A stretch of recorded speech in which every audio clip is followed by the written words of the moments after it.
LaMelo Ball can be a mystery. Is he a flighty ball hog who has never met a shot he didn't like? Or is he an all-star guard with immense skills that just needs a better cast around him? Let's take a closer look at one of his recent games to figure out exactly who he is as a player. The first thing that jumped out at me was how stagnant the Hornets' offense is. The most common thing we'll see Ball do is bring the ball up into a high pick and roll with the other three flat along the baseline. Here's the issue I see with this set. With no movement beforehand, the defense hasn't had to shift or move much, and that means they're in the best position they can be in to stop this. You can see as the attacks drop coverage, they can have one defender split the difference and an extra defender take away the roll man. LaMelo did find an opening, but he can't finish through a little contact. On this one, they smartly use a shooter to set the flat ball screen out top. Now the defenders have to stick closer to their men, giving Ball more room to get into the lane for the nice little pull-up and one. But too often, with this three flat along the baseline alignment, Ball can't generate an advantage. The screener doesn't take his man with him right away, and far too often, Ball will settle for a multi-dribble combo contested three. Here's another example of the flaw of this alignment. The ball screen is shown to the right first, but Ball prefers going to his left, so Kalkbrenner flips it. But look what Ball sees, a wall of three defenders across the baseline because the offense has zero movement. There was still plenty of time on the clock, but the Hornets lack the ability to flow into another action, so Ball just jacks up another tough three. Watch what happens when Knipple is the screener. He immediately forces the switch and jump to him. But with no movement, the Hornets simply rely on individual players to create for themselves. Knipple isn't up for it, and Ball has an itchy trigger finger to say the least. Here it is one more time with the ball screen set by someone who is simply not an offensive threat. The screen is ineffective, combined with Ball not running his man into it, so they do something you'll see a lot of in this offense. Ball making a pass and then getting it right back immediately, as he shoots what can be considered an open three but doesn't hit it from way downtown. While Brandon Miller is out due to injury, I'm not surprised that Ball's usage gets above 30%, but passing and getting right back doesn't make the defense work at all. It just starts everything all over again with less time on the clock. Execution isn't the Hornets' strong point, as this turns into a Spain pick and roll with Knipple trying to set a back screen on the ball screener's man. That isn't effective, so now we're every man for himself as we get back-to-back isolations from the rookie and then Miles Bridges, and needless to say, they don't get a good shot as they almost get a shot clock violation as well. When an offense is really working well, you'll have players make a pass and cut through and swing the ball around the perimeter. But you'll see Ball's instinct is to give it up and just get it right back as much as he can. Even on a play like this where he somehow finds a teammate after getting stuck up in the air to pass, the ball would normally swing to the other side until a screen was set or a cut made to attack a scrambling defense. Instead, Ball comes all the way back out to get it immediately, allowing the defense to get set. Luckily for the Hornets, they're playing the Wizards, who already have a worse defensive rating than the worst team in the league last year, and Ball is able to fake to the corner in order to open up a wide open wing three despite no movement by any of the players on the weak side. Of course, there isn't a ton of talent around Ball, so I'm sure he feels like he has to make as much happen as is humanly possible.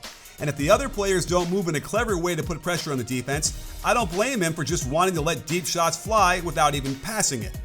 His three-point shot is unorthodox to say the least, and because it's more of a chest pass to the rim from the left side of his body, it's not surprising to me that most of his made threes off the dribble are going to his left, where he can more easily get proper alignment to the rim. Now, going to the left tends to be easier for all right-handed shooters, but I don't see hardly any makes with him going to the right, and if the defense doesn't know this by now, then they're not scouting properly. Being able to scout the opponent is a key component for a coach. If you know the strengths and weaknesses, you can have a severe advantage, which is exactly what you want when you're playing Prize Picks, where all you have to do is pick more or less in a variety of categories for a ton of different sports. It's the only app that offers stacks, where you can pick the same player up to 3 times in the same lineup. Here are my picks for today's games, as I'm convinced the worst defense in the NFL will get lit up by the Bears. Follow me on the app so you can just copy my lineups, something you'll benefit from during basketball season. Best of all, download the Prize Picks app today and use code CLNS to get $50 in lineups after you play your first $5 lineup. That's code CLNS to get $50 in lineups after you play your first $5 lineup. Prize Picks, it's good to be right. And LaMelo isn't wrong to feel like he's got to make most of the decisions and try to finish all these plays. Without Brandon Miller out there, this type of offense isn't helping to generate advantages for any of his other teammates. We have a game's worth of data of what this team could look like when fully healthy. One of the only times I saw good ball and player movement with Ball on the floor was out of sideline out of bounds plays. Watch how they run keep into a cross screen for Miller, and if that isn't open, it flows right into the handoff back to Ball heading towards the middle. Notice how Miller's man hovers close to him and doesn't get in Ball's way, so he can get into this nice floater game. This kind of my turn, your turn spread offense works best when you've got two threats. So watch how Ball commands a lot of attention to the right wing, then Miller attacks immediately off the catch, drawing a second defender, opening up the pass right back for the kind of wide open threes LaMelo doesn't get as much without Brandon. Here's another example of the kind of stagnant spread offense they've been running in the half court, making it easier for the defense to handle. However, with Miller on the weak side spotting up, he is the only other Hornets teammate that shot fakes and can get right into the middle, finding Ball for another easy catch from way downtown where he's usually around 37% on catch and shoots. Putting fans in the seats is a big incentive for the Hornets, and when Miller and Ball share the court, just watch some of these plays they executed in just one game. Imagine what a whole season would generate in the open court. There is no lob pass too high for this guy. But even in the half court, watch how Ball rejects the screen so he can drive to his preferred left side. This forces the lowest man on defense to correctly rotate over, and something tells me that even if Michael Porter Jr. wasn't so late seeking down in this rotation, it would not have mattered one teeny tiny bit.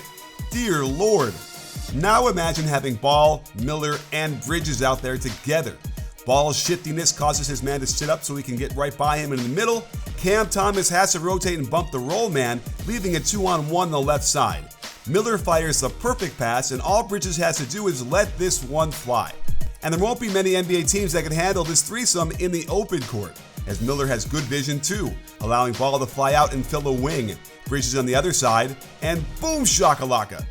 Throw in rookie Con Knipple, who has already started establishing some good chemistry with LaMelo, particularly when setting ball screens and then popping into space. It's early, but this guy looks very polished, and as a fourth or fifth option, should make the Hornets into something better than a team that hasn't cracked a 40% win percentage in 4 years. So, we patiently await Miller's return, but until then, expect lower field goal percentages, not great shot selection, and not a lot of wins. But it's the only way I see Ball being able to operate in the offense as it's constructed in the half court.